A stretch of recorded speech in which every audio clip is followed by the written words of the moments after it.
Dubai वाली side सीगा शायद ये। I don't know. तो कोई नहीं, बातें भी रिकॉर्ड हो जाएंगी इसमें। फिर अभी स्टार्टिंग से जाता हूँ। जैसे मैंने ये रिपोजिटरी बनाई हुई है, ठीक है। रिपोजिटरी के अंदर हमने अपना मैंने एडमिन फ़ोल्डर बना के रखा हुआ है, ठीक है ना। तो आपने अपनी फ्रंट वेबसाइट बनानी है, वो आपने इसी रिपोजिटरी को क्लोन करके इसके रूट पे ही अपने फ्रंट एंड का फ़ोल्डर बना देना है, ठीक है। और उस फ्रंट एंड से जितने भी आप डेटा की इंटरेक्शन करोगे ना, फेच करोगे या पोस्ट करोगे, तो वो सारा का सारा डाटा आपने एडमिन के अंदर डालना है। जैसे अभी एडमिन का स्ट्रक्चर ये बना हुआ है ना, एडमिन फ़ोल्डर है, तो ठीक है, उसके अंदर एपीआई का फ़ोल्डर है।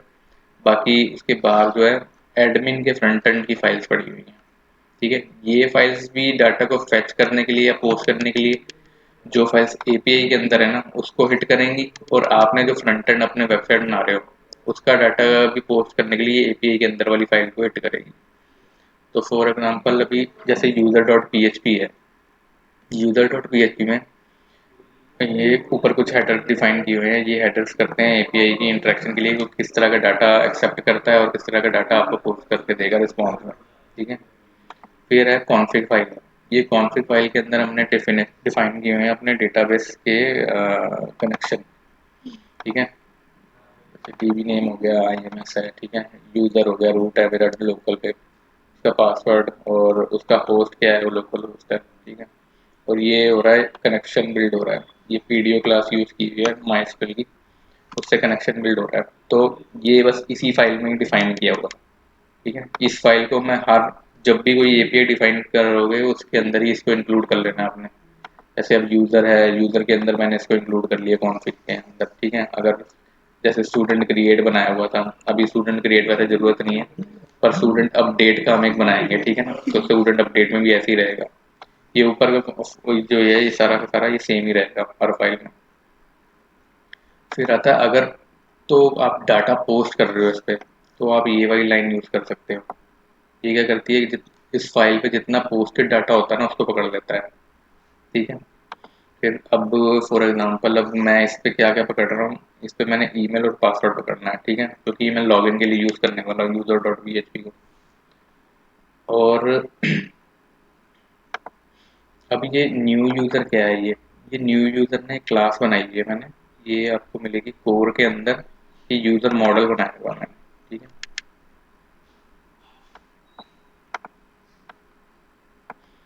ये एक यूज़र की क्लास है। इस क्लास के अंदर मैंने बहुत सारे अलग अलग फंक्शन बनाए हैं। तो अगर इस क्लास के टॉप पे जाओगे ना, सबसे पहले मैंने कुछ ना वेरिएबल डिफाइन किए हुए हैं। ये वेरिएबल क्या है, जो हमारा डेटा टेबल है ना, डेटा टेबल में जितनी फील्ड है ना, ये सारे वो वेरिएबल के नाम दिए हुए हैं मैंने। जैसे आईडी, नेम, डीओबी, फॉर्म वगैरह सब है इसमें। तो इसको डिफाइन करने का पर्पस ये होता है यहाँ पे कि जब मैं कुछ डायनामिकली जैसे अगर चेंज करना हो ना मेरे को किसी टेबल वगैरह में, तो यहाँ पे मैंने डिफाइन किया है ना, तो मेरे लिए इजी हो जाएगा अंडरस्टैंड करना। क्योंकि वैल्यू जब मैं इस क्लास पे पोस्ट करूँगा ना, तो मैंने इस इन वैल्यू को ही पकड़ के पोस्ट करनी है और कुछ निकालना है। तो जब जैसे मैं क्वेरी पोस्ट करके क्वेरी एग्जीक्यूट करके कुछ वैल्यू वहाँ से निकल के आएगी ना डाटाबेस से, तो मैंने इनको असाइन कर देनी है। तो इनसे बाद में मेरे को क्लास में से निकालना इजी हो जाएगा, वो भी आगे समझेंगे कैसे होता है। ये सारे के सारे टेबल के कॉलम हैं, ठीक है। अब ये क्या हो रहा है सबसे कंस्ट्रक्ट क्या हो रहा है। जैसे कंस्ट्रक्टर और डिस्ट्रक्टर आपने पढ़ा होगा, ठीक है ना, क्या होता है constructor destructor. Class name same होती है और पैरामीटर्स वगैरह हम पास कर सकते हैं। नहीं, नहीं। कंस्ट्रक्टर होता है जब भी कोई आप एक क्लास को कॉल करते हो ना, उसमें उस क्लास के कॉल होते ही क्या चीज़ एग्जीक्यूट हो जाए, तो आप कुछ कंस्ट्रक्ट करते हो कुछ फंक्शनैलिटी की। भैया जब भी ये क्लास कॉल हो ना, तो इस क्लास के कॉल होते सारे कुछ कुछ एग्जीक्यूशन चाहता हूँ मैं किसी चीज़ का, तो कंस्ट्रक्टर से वो हो रहा है। अब मैं क्या कर रहा हूँ, जैसे ही ये क्लास कॉल होगी ना, तो इसने डाटाबेस का एक वो बना देना है, क्या बोलते हैं, ऑब्जेक्ट। हाँ ऑब्जेक्ट बना देना डाटाबेस का, ठीक है। क्योंकि ये डीबी जो है, डीबी मैंने ऑलरेडी अपनी कॉन्फ़िग क्लास में डिफाइन किया हुआ है, ये रहा, ठीक है। अब ये डीबी जब आप हम लोग अपनी एपीआई को हिट कर रहे थे ना, तो वहाँ पे मैंने डीबी वाले वेरिएबल को ना इस यूज़र क्लास से पास कर दिया था। और वहाँ पे इसको यूज़र क्लास में इसको डीबी कंपोनेंट मिल गया अपना, अब इसको यूज़ करके इसने क्या किया, इसने एक ऑब्जेक्ट बना दिया डाटाबेस का, ठीक है, दिस कॉन नाम से। फिर आप आगे आते हैं तो ये सारे के सारे अब अलग अलग मेथड है। आप जब एक क्लास को कॉल करोगे तो क्लास से आपका एक वेरिएबल बन जाएगा, और उस वेरिएबल के आगे एरो लगा के ना आप ये सारे मेथड कॉल कर सकते हो जो जो ये काम कर रहे हैं। अब ये अलग अलग मेथड है, जैसे check if email already registered in, ये क्या कर रहा है कि एक ईमेल को चेक कर रहा है कि वो ऑलरेडी रजिस्टर्ड है कि नहीं।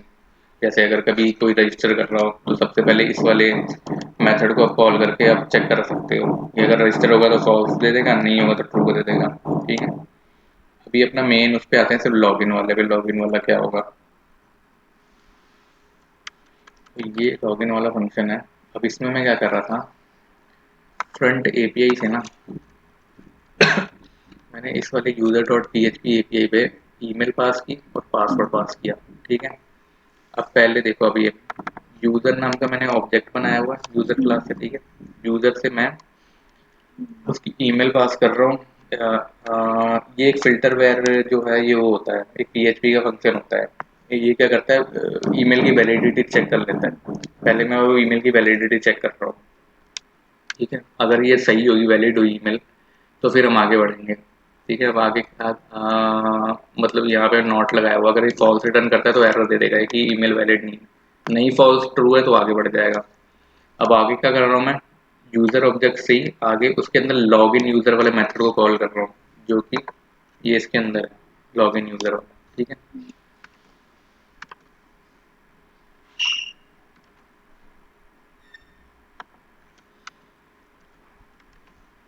अब ये लॉग इन यूजर क्या करेगा, इस पे मैं एक सिलेक्ट क्वेरी चला रहा हूँ। क्वेरी को मैंने एक वेरिएबल के अंदर डाल दिया, ठीक है। सिलेक्ट, उसमें से क्या क्या सिलेक्ट कर रहा हूँ मैं, टेबल में से आईडी, ईमेल, कहाँ से सिलेक्ट कर रहा हूँ, दिस टेबल से। दिस टेबल क्या है, मैंने ऊपर डिफाइन किया हुआ टेबल का नाम। ये टेबल नाम से मैंने एक वेरिएबल बनाया हुआ है, ठीक है। टेबल कौन सा है, यूजर वाला टेबल है। और दिस का मतलब होता है इस फाइल में जितने भी वेरिएबल होंगे ना, दिस लगा के आप वो वेरिएबल को कॉल कर सकते हो।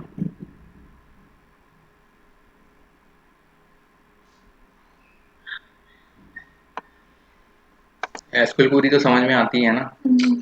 बस ये फिर क्या कर रहा है, सिलेक्ट आईडी और ईमेल कॉलम को फेच कर रहा है ये पर्टिकुलर टेबल से, जहाँ पे ईमेल जो होगी, ठीक है, जो भी ईमेल में पास करूंगा वो उससे मैच करेगी, और पासवर्ड जो होगा, जो पासवर्ड में मैच करूंगा उससे मैच करेगी, ठीक है। अब नीचे आते हैं, ये डॉट डॉट किया क्या, टेबल नेम पे कहाँ पे, ब्लू वाला।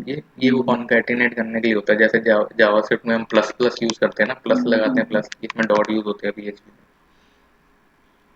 फिर स्टेटमेंट आता है, उसमें फिर हम क्या कर रहे हैं कि दिस कनेक्शन जो हमने बनाया हुआ है ना ऊपर डाटाबेस के साथ, कनेक्शन पे एक मेथड कॉल करते हैं। डाटाबेस कनेक्शन का ही मेथड होता है प्रिपेयर, ठीक है ना। अब हम प्रिपेयर स्टेटमेंट बना रहे हैं, उसमें मैंने ये क्वेरी पास कर दी।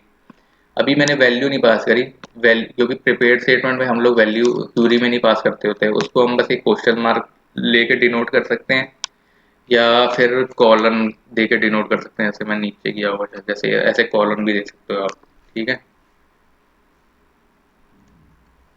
तो क्वेश्चन मार्क देके मैंने यहाँ पे दो डिफाइन किए हैं, ईमेल और पासवर्ड। अब नीचे आएंगे हम, तो मैं अब क्या कर रहा हूँ, पहले तो मैंने पासवर्ड को एनकोड किया यहाँ पे, क्योंकि वहां से जो मेरे को पासवर्ड आएगा, जैसे मैंने फिल किया वैसे ही आएगा। जैसे मैंने ABCD@123 पास किया, तो मेरे को यहाँ ABCD123 ही आएगा। पर जो डेटाबेस के अंदर है वो मैंने एनक्रिप्ट करके सेव किया हुआ है ना, तो मैं पहले इस पासवर्ड को भी एनक्रिप्ट कर रहा हूँ यहाँ पे कि भाई इसको MD5 में एनक्रिप्ट कर दे और ये वाले वेरिएबल के अंदर डाल दे, ठीक है। अब यहाँ पे जो है मैं बाइंड कर रहा हूँ, जो मैंने ये क्वेश्चन मार्क लगाए हुए ना, इसमें वेरिएबल क्या पास होगा, तो मैं यहाँ पे बाइंड कर रहा हूँ। वन का मतलब होता है जो क्वेरी के अंदर सबसे पहला वाला क्वेश्चन मार्क है उसको ये वाला वेरिएबल असाइन हो जाएगा, फिर जो दूसरा वाला है उसको ये वाला हो जाएगा। ऐसे ही अगर ऐसे आप बहुत सारे अगर लगाते जाओ तो ऐसे 1 2 3 4 5 6 करके आप वेरिएबल असाइन कर सकते हो इस क्वेरी को, ठीक है। अब यहाँ पे मैंने एक तो ईमेल पास कर दी इसको, और ये एनक्रिप्टेड पासवर्ड पास कर दिया, ठीक है। क्वेरी को एग्जीक्यूट किया। अब अब ये क्या है, स्टेटमेंट में ही अगर मतलब इसमें इससे रिलेटेड कोई रो रिटर्न आ जाती है मेरे को, ठीक है ना, चाहे एक रो आती है, अगर वैसे तो हम लोग एक ही रो कर रहे हैं, बाकी हम क्रॉस चेक कर रहे हैं कि वो ईमेल डुप्लीकेट ना हो जाए, ठीक है। तो अगर एक भी रो रिटर्न आती है तो ये फंक्शन ट्रू रिटर्न कर देगा, अगर एक भी रिटर्न नहीं आती है रो, मतलब कि वो उस यूजर ईमेल के साथ और पासवर्ड के साथ कुछ मैच नहीं कर रही, तो आपको फॉल्स रिटर्न कर देगा। ठीक है, तो यहाँ पे उसी अकॉर्डिंग हमको रिजल्ट मिल मतलब जाएगा। ਉਹਦੇ ईमेल ਦੇ कॉरेस्पॉन्डिंग पासवर्ड गलत आ। हाँ, अगर गलत हुआ तो वो फॉल्स रिटर्न कर देगा। अगर सही हुआ, करेक्ट है, यूजर नेम ईमेल भी सही है और उसका पासवर्ड भी सही है डाटाबेस में, तो आपको ट्रू रिटर्न कर देगा। तो यहाँ पे अब मैंने क्या किया हुआ है, यहाँ पे मैंने कंडीशन लगाई है कि इसका मतलब होता है इसके अंदर अगर ऐसा कुछ लगा देना, मतलब ट्रू ट्रू हो रहा है ये। तो लॉगिन यूजर अगर ट्रू रिटर्न कर दिया इसने, तो ये वाला कोड चल जाएगा मेरा। अगर ये नहीं चला तो फॉल्स मानेगा और ये वाला कोड चल जाएगा। ठीक है, इस वाले कोड का मतलब है कि लॉगिन फेल का रिस्पॉन्स भेज रहा है आपको। ठीक है, अब सक्सेस हुआ, तो अब सक्सेस पे क्या हो रहा है। अभी तक जो हम लोग करते थे ना एपीआई, वो ओपन एपीआई ही है। ठीक है ना, अभी आप भी उसको कर सकते हो, जैसे मैंने होस्ट कर रखी है, कोई तीसरा बंदे को अगर उसका यूआरएल मिल जाए ना, वो भी उसको यूज कर सकता है। अब हमने उसको रिस्ट्रिक्ट करने के लिए मैंने आज वो वाला कोड कर रहा था मैं। अब मैंने क्या किया है, जैसे ही लॉगिन यूजर होगा ना, तो मैंने ना एक और मेथड बनाया है वो यूजर वाली क्लास में, जनरेट टोकन फॉर ईमेल। अब ये क्या करेगा,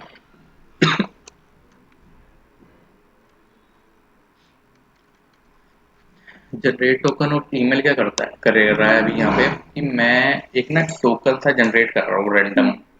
टोकन क्या है कि एक ईमेल होगी मेरी, ईमेल का स्ट्रिंग हो गया, और करंट टाइम स्टैम्प जो गेट करके ना उनका कॉम्बिनेशन बना के उसको बेस 64 एनकोड करके ना, वो मैं रिटर्न करूंगा। वो आपको रिटर्न भी करूंगा लॉगिन करते टाइम, और साथ में उसकी एक एंट्री भी करूंगा मैं डेटा टेबल में।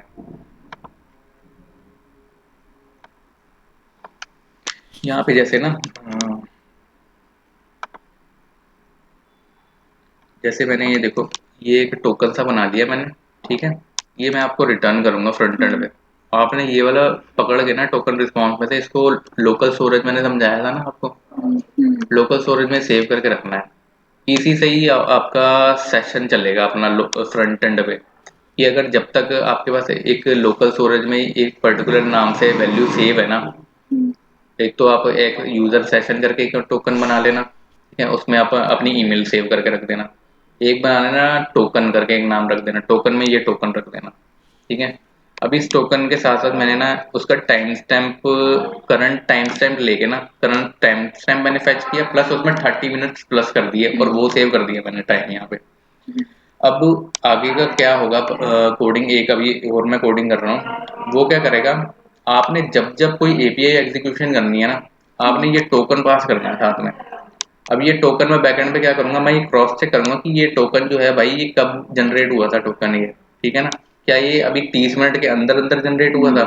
अगर 30 मिनट के अंदर अंदर जनरेट हुआ तब तो मैं आपको सक्सेस रिस्पॉन्स दे दूंगा। अगर नहीं जनरेट हुआ तो मैं वहां से सारा कुछ हटा के ना, सेशन इसको डिस्ट्रॉय करके आपको वो भेज दूंगा कि ये खत्म हो गया टोकन, इसको वैलिड नहीं है।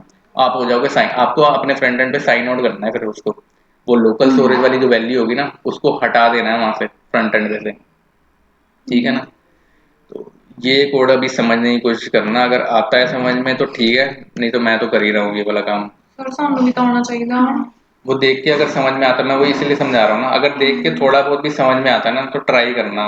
जैसे एक ही चीज ट्राई करना, आप अटेंडेंस वाला ही करने की कोशिश करना।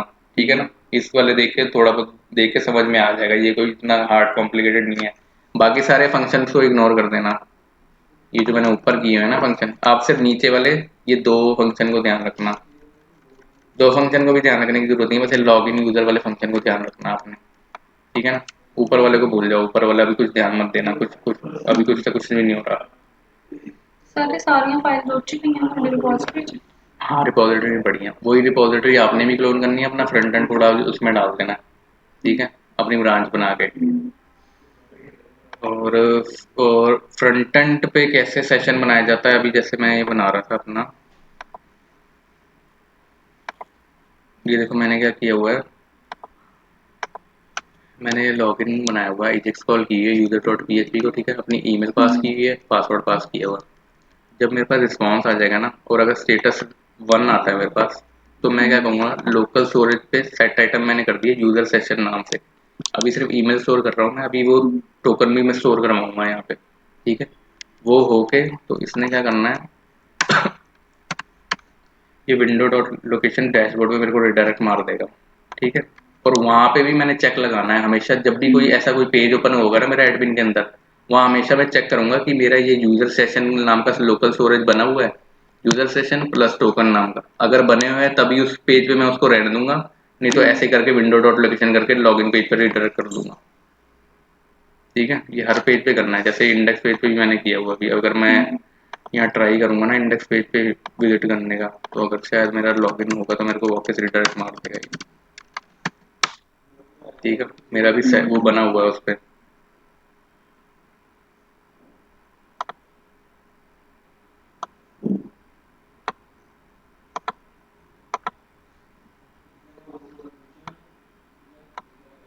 जैसे मेरा यूज़र सेशन नाम का ये लोकल स्टोरेज पे वैल्यू बनी हुई है, की वैल्यू बनी हुई है ना, इसलिए मेरे को इंडेक्स से ऑटोमेटिकली वहाँ डिडक्ट मार रहा है ये। ठीक है? फिर मार दिया। अगर मैं इसको हटा दूँ ना यहाँ से, तो नहीं मारेगा ये।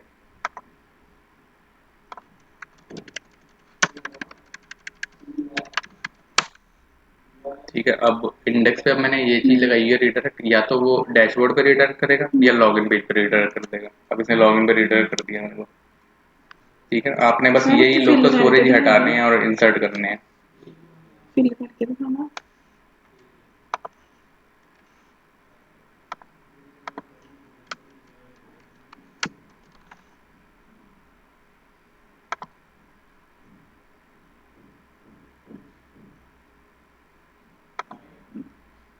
अभी मैं वो चेंज कर रहा था ना कोड।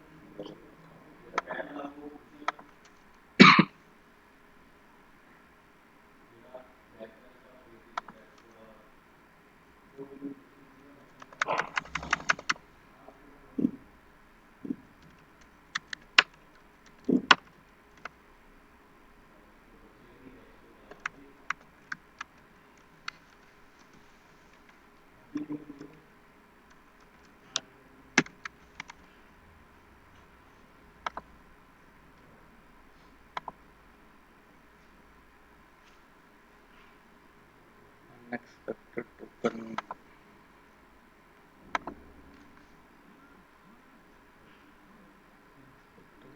मैंने कोड बहुत चेंज कर दिया, तो वैसे ही चलेगा वो। चलो सर रहने दो, कोई नहीं। ये तो हो जाएगा अभी थोड़ी देर तक। ठीक।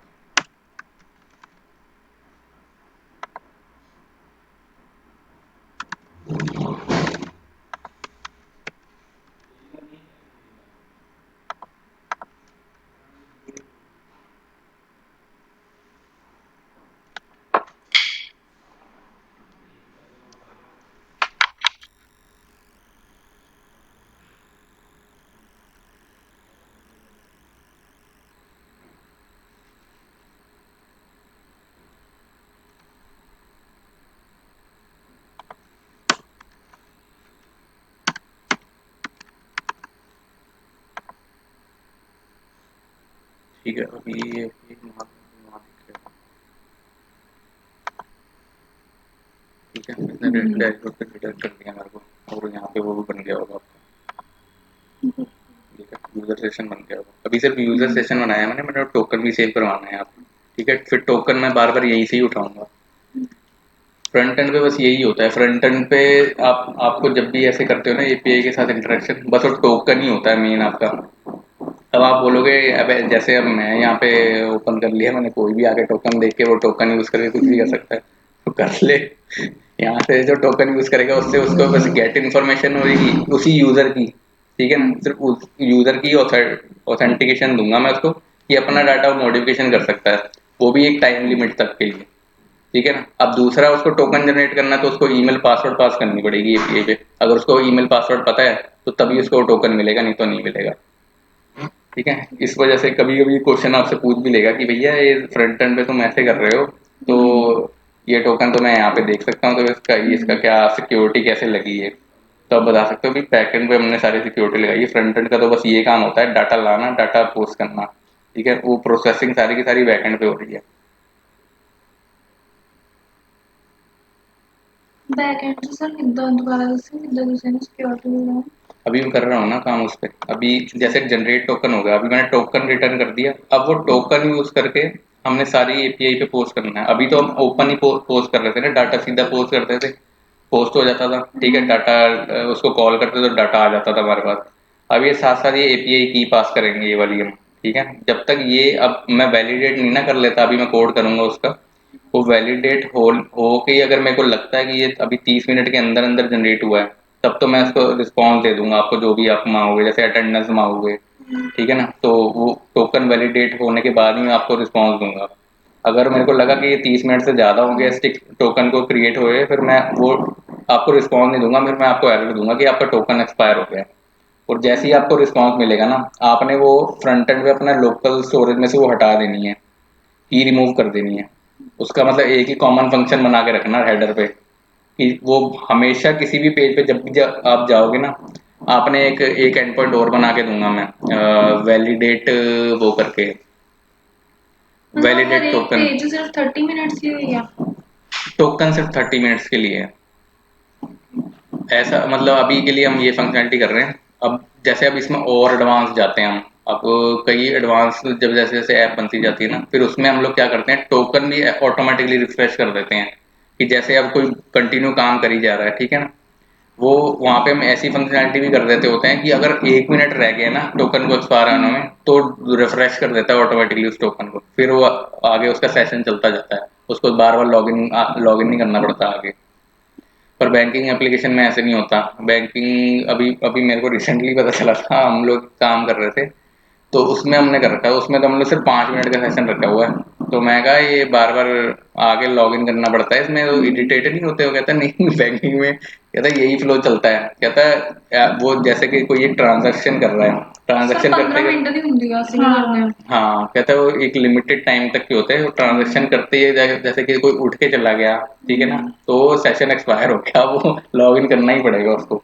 ਸਾਡੇ ਇਦਾਂ ਹੁੰਦਾ ਜਿੱਦਾਂ ਅਸੀਂ ਆਨਲਾਈਨ ਪੇ ਕਰਦੇ ਨਾ 15 ਮਿੰਟ ਦਾ ਹੁੰਦਾ ਫਿਰ हम्म, ਚਲਾਨ ਐਕਸਪਾਇਰ हो जाता। हाँ वो ज़्यादा अगर किसी ने सिक्योरिटी रखनी है तो ये चीज़ की जाती है। अगर नहीं कोई चाहता है कि सेशन जनरेट होता रहे बार बार, तो वो रिफ्रेश टोकन वाला हिसाब भी होता है। तो आपको मतलब ये नहीं करना अभी, आपने बस एपीआई अपनी क्रिएट करके सिर्फ डाटा पोस्ट और गेट करने वाला सिस्टम बना सकते हो, तो वो बना देना इस वाले कोड को रेफर करके, ठीक है ना। अभी वो एपीआई टोकन तो अभी मैं भी इम्प्लीमेंट करूंगा, अभी तो ऐसे ही ओपन ही चल रहा है अभी तो काम। जब वो टोकन से होने लग जाएगा कल परसों तक, फिर वो टोकन मैं दूंगा आपको, वो फिर आपने अपनी सर एपीआई में भी अगर ਆਪਾਂ लगाना है। टोकन वाला एच इंक्लूड नहीं करते हम्म? फिर की होगा? वो ओपन रहेगी ना एपीआई, फिर वो शायद आपसे क्वेश्चन भी कर सकती है मैडम कि ये तो ओपन है एपीआई, तो कोई भी मैं भी आके जाके हिट कर सकता हूँ डाटा बाहर से ही, ठीक है ना। एपीआई तो अभी ऐसी चल रही है, कोई भी कितने भी जाके स्टूडेंट क्रिएट कर सकता है। मैं अपना लॉगिन क्रिएट कर लूंगा जाके, और बाद में जाके लॉगिन कर दूंगा, देखो मैं तो तुम्हारे कॉलेज का स्टूडेंट हूँ। कोई भी डाटा मैनिपुलेट कर सकता है, अगर अटेंडेंस की एपीआई है, उसमें कोई फेल हो रहा है उसको मैं कर दूंगा 100 में से 100 नंबर आ गए उसके, तो वो बिना टोकन के सर नहीं ਉਹ होना ਵਾਲੀ चाहिए। ਚੀਜ਼ ਵਿਦ ਇਨ ਸੈਸ਼ਨ ਨਹੀਂ ਹੋ ਸਕਦੀ ਫਿਰ? हम्म? ਜਦੋਂ ਸੈਸ਼ਨ ਚੱਲ ਰਿਹਾ ਉਸ ਦੇ ਡਿਊਰਿੰਗ ਵੀ ਚੇਂजेस ਹੁੰਦੀਆਂ ਆ? वो सेशन के लिए, एपीआई में सेशन के लिए ये होता है कि टोकन ही होता है सोर्स सेशन बनाने का, ठीक है ना। अगर तो हम लोग डायनामिक ये सारा का सारा फ्रंट एंड भी अगर डायनामिकली सर्वर से रेंडर कर रहे होते हैं ना, जैसे मैंने आपको बताया था ना, दो चीजें होती है, एक तो एपीआई एंड पॉइंट से ऐसे कम्युनिकेशन होता है, एक होता है कि पीएचपी फाइल के अंदर ही आपका एचटीएमएल भी चल रहा है, वो सर्वर कोड से ही आपका एचटीएमएल पूरा जनरेट होता है, तो वहां पे सेशन क्रिएट करने का अलग चीज होती है, वो डॉलर सेशन करके आप क्रिएट कर सकते हो सेशन। वो पर वो पुरानी अप्रोच हो गई है, वो तो वो नहीं यूज करता कोई, मेरी भी कोई बहुत पुरानी 10-15 साल पुरानी एप्लीकेशन अभी कोई चला रहा है तो वैसे ही यूज करता होता है। अब नहीं करते होते, अब एपीआई ही चलाते होते हैं सारे। इसलिए मैं तुम्हारे को स्टार्टिंग से एपीआई का ही कॉन्सेप्ट बता रहा था, क्योंकि मेरे साथ कई कलीग हुए थे जिनको साला समझ में ही नहीं आता था एपीआई है क्या, तो मैं समझा समझा के हार जाता था उनको। तुम्हारे को मैंने वो बताया, पुरानी चीज मैंने समझाई ही नहीं, जो चीज आगे काम ही नहीं करना किसी पे, तो समझ के क्या फायदा। जो आगे है मॉडर्न अप्रोच जो चलनी है वही समझो आज से, ठीक है ना। अब ये हमने किया कोर पे, अब कोर पे भी मतलब अब इतना ज्यादा काम नहीं होता, आप काम करोगे फ्रेमवर्क वगैरह पे, तो इसके बाद मतलब जो सीखना है तो फ्रेमवर्क ही सीखना, उस पर और ज्यादा आपको इजीनेस हो जाएगी चीजें बनाने की। सर ਉਹਦੇ ਚ थोड़ी मोटी भी नहीं कोडिंग करनी पड़ती होगी अरे फिर? कोडिंग तो करनी पड़ती है, मतलब ये इतना जैसे अब ये मैं कस्टम बना रहा हूँ इतना बड़ा ये टोकन का कोड में उसे बना हुआ ही मिल जाएगा। सर जी अपन ਉੱਥੋਂ मिल जूगा वो वाले कोड इतने ही चलेंगे? नहीं चलेंगे, उसमें बहुत सारी लाइब्रेरी चाहिए होती हैं वो। हाँ वैसे कर सकते हो आप। फ्रेमवर्क क्या होता है, जैसे कलेक्शन ऑफ ना लाइब्रेरीज होता है अलग अलग, हम्म, जैसे अब लारावेल हो गया, हम्म, लारावेल का एक अलग ऑर्गेनाइजेशन है, उसके हम्म, अंदर ही मतलब उसकी ऑर्गेनाइजेशन के अंदर ही कई मल्टीपल थाउजेंड्स ऑफ डेवलपर्स जो है उस पे काम करते हैं पैकेजेस बनाने के लिए। पर आप क्या कर सकते हो, एक उसके अलावा भी अगर जैसे आप ये नहीं चाहते कि लारेवल के थ्रू होके जाऊं मैं, हम्म, ऐसे बहुत सारे अलग अलग पैकेजेस भी होस्टेड हैं अलग अलग गिटहब पे। तो उसके लिए क्या होता है, पीएचपी में एक लाइब्रेरी पैकेज आता है कंपोजर करके, ठीक है ना, आप इस तरह की अलग अलग लाइब्रेरी यूज कर सकते हो। आप चाहते हो कि मैं मेरे को लारावेल की ये फीचर अच्छी लगती है तो सिर्फ मैं वो फीचर इंस्टॉल कर लूँ अपने एप्लीकेशन में। आप कहते हो कि हम्म। सिम्फनी की ये फीचर अच्छी लगती है तो वो लाइब्रेरी आप इंस्टॉल कर सकते हो। ऐसा भी काम होते हैं, पापा नहीं कर सकते। कर सकते हैं। पर वो अभी बाद में समझाऊंगा, वो फिर ऐसे समझ में ही नहीं आएगा आपको। हम्म, वो सारे फिर फ्रेमवर्क वगैरह के कॉन्सेप्ट में आ जाते हैं। तो उसमें बस क्या होता है, उसमें क्लासेस ही होती हैं। अब जैसे थर्ड पार्टी लाइव उसके साथ भी काम करोगे ना सॉफ्टवेयर वगैरह के साथ, तो हम उस थर्ड पार्टी उन्होंने पहले ही अपने कंपोजर पे होस्ट किए होते हैं ऐसे करके पैकेजेस, वो होते गिटहब पे है। तो कंपोजर है मतलब एक टूल है जिससे आप वो फेच करके ला सकते हो अपनी एप्लीकेशन में। फिर एक पैकेजेस करके वेंडर करके एक फोल्डर बन जाता है ऑटोमेटिकली ना आपके एप्लीकेशन में। वो वेंडर से ही हम्म। सारी बस इंक्लूड करते जाते हो फाइल, आप उनकी क्लासेस यूज करके उनके मेथड यूज कर करके काम करी जाते हो। तो वो पेड नहीं होंगे? नहीं नहीं, फ्री होते हैं, पीएचपी ओपन सोर्स है सारी। कोई फ्रेमवर्क वाला पेड नहीं है, सारे फ्री है। हाँ हाँ, प्रोग्रामिंग लैंग्वेजेस में तो फ्री, लैंग्वेज तो फ्री ही है। हम्म, जो फिर आगे होस्टिंग वगैरह पे आप जाते हो फिर वो फिर अलग अलग हिसाब से होती है। पीएचपी की होस्टिंग थोड़ी कम रीजनेबल प्राइस पे मिल जाती है आपको। ऐसी माइक्रोसॉफ्ट डॉट नेट की जाओगे वो थोड़ी ऐसी एक्सपेंसिव होती है, ठीक है ना, वो जैसे जैसे सर्वर के एक्सपेंसेस होते हैं